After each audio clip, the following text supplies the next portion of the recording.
Today, I'm making a video on the Jane Doe known as Buckskin Girl. She currently does not have a name, and I'm hoping to change that. So Buckskin Girl is the nickname given to an unidentified female murder victim discovered in 1981 in Troy, Miami County, Ohio. She is known for her distinct hairstyle along with the tasseled suede jacket she wore. The victim may have been murdered by a serial killer who had killed many prostitutes or dancers in the area, although this specific case had no indication of sexual activity. She has been unidentified for 36 years, 7 months, and 10 days. She was aged to be between 18 and 26 years old. Her cause of death was homicide by strangulation. She was discovered April 24th, 1981, and she now is buried in the Riverside Cemetery in Troy, Ohio, Miami County, and this is in the United States.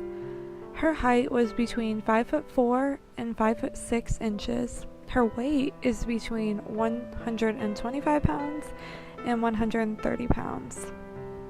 I'll include some post-mortem photos, so warning, they are graphic, they're heartbreaking.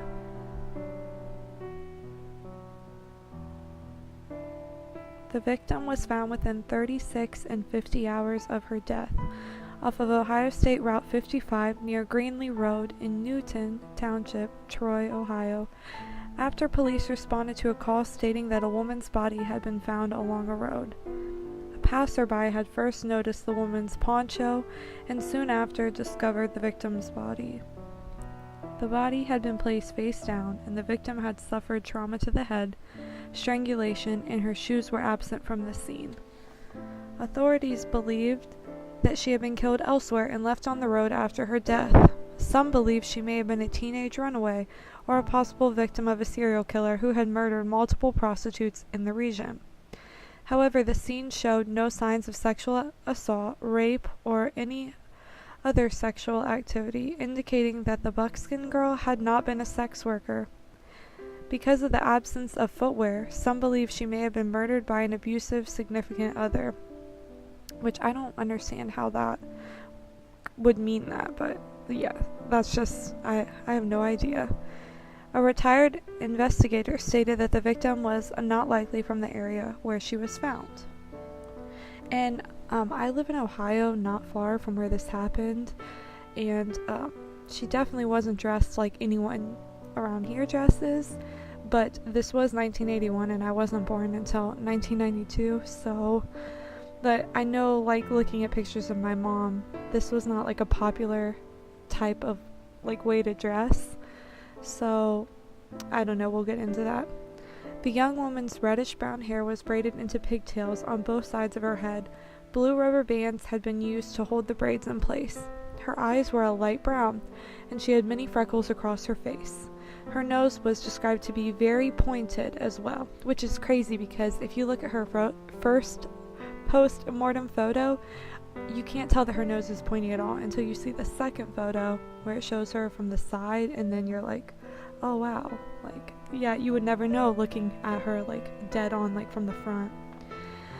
Her personal hygiene was described to be well maintained, and all of her teeth, including the wisdom teeth, were in good condition and had no evidence of fillings or other dental work except for a porcelain crown on her upper right incisor, I don't know how to say this word. The victim was described to have had a normal amount of pubic hair that was reddish brown, indicating that she did not dye her hair. The victim had a ruddy complexion, indicating she spent a lot of time outdoors. She was between 5'4" and 5'6", like I said. She weighed between 125 and 130 pounds. Several scars were also found on the body, including a vertical scar under the chin, including a vertical scar under the chin, on one wrist, the arms and the ankle. The arms and the ankle, that's what it says. But which ankle? Her bra size was 32D.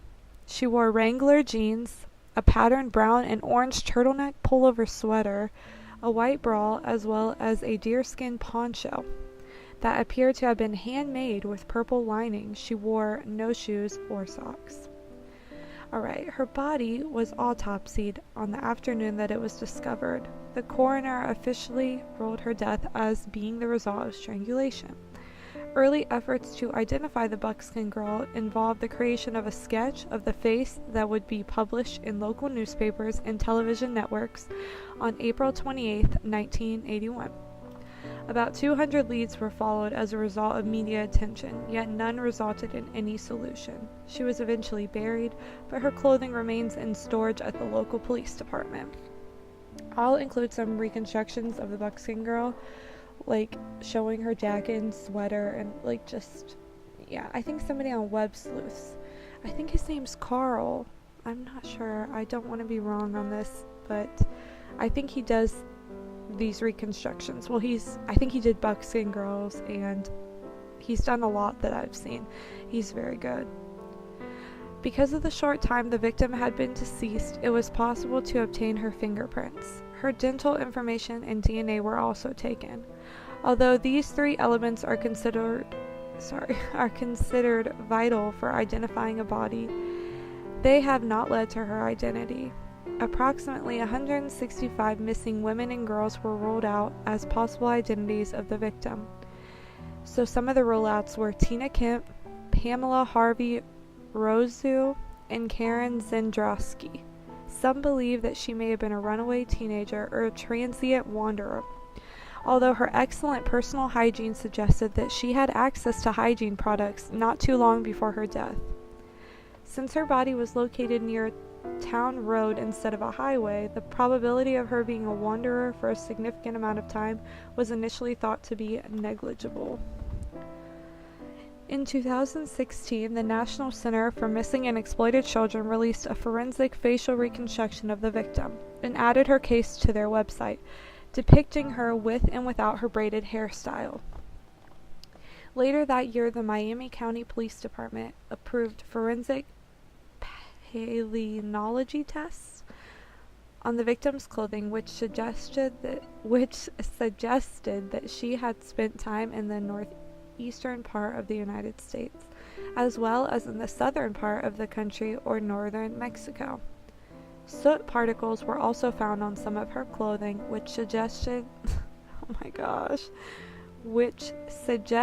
she had been in a populous region, most likely near vehicles. Okay, and here is the serial killer theory.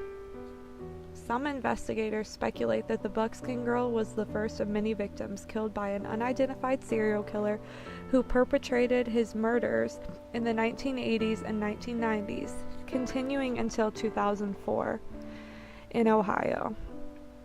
Such a serial killer was suspected to have killed approximately 7 to 10 other women, presumed prostitutes, and exotic dancers in Ohio. In 1991, a press conference preceded the creation of a task force which attempted to connect various murders in Ohio, New York, Pennsylvania, and Illinois. These cases were originally connected by a reporter who discovered similarities between unsolved murders in the area.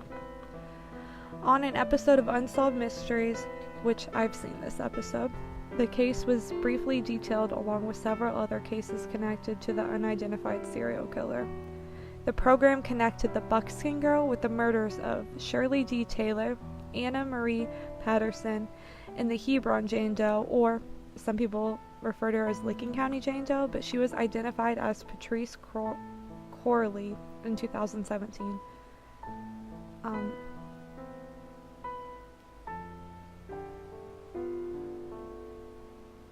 That was the case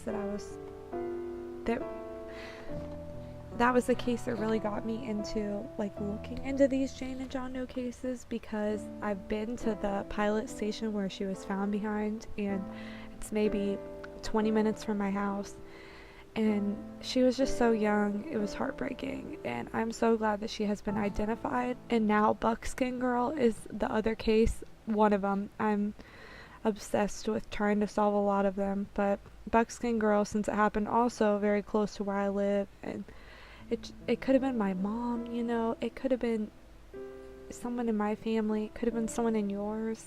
I just want these girls to have their names back, and I also want the John Does to have their names back. No one deserves to be dead and forgotten about, like thrown away, nameless, unidentified. So basically, Buckskin Girl's case, they believe it was connected with the Licking County, Jane Doe, and some women that were identified but also murdered in the region. So all of the victims had been beaten or strangled and had some clothing or jewelry missing. The Buckskin Girl wore no jewelry, had her footwear removed, and died in a similar manner to that of the other victims. There are, however, several indications disputing this theory. For one, the Buckskin Girl was missing shoes when she was found, but there is no indication that she had participated in any sexual activity prior to death. Furthermore, she was fairly well groomed, unlike many of the other victims. Some, like Coralie, the one I just mentioned, had participated in sexual activity before their deaths, a factor which indicated that they were sex workers. Also diverging from the theory, Patterson's body had been wrapped in a sleeping bag and was likely stored in a refrigerated area for nearly a month before it was located on the side of the highway. That makes me think it was a trucker. It is thought that the women who may have been victims of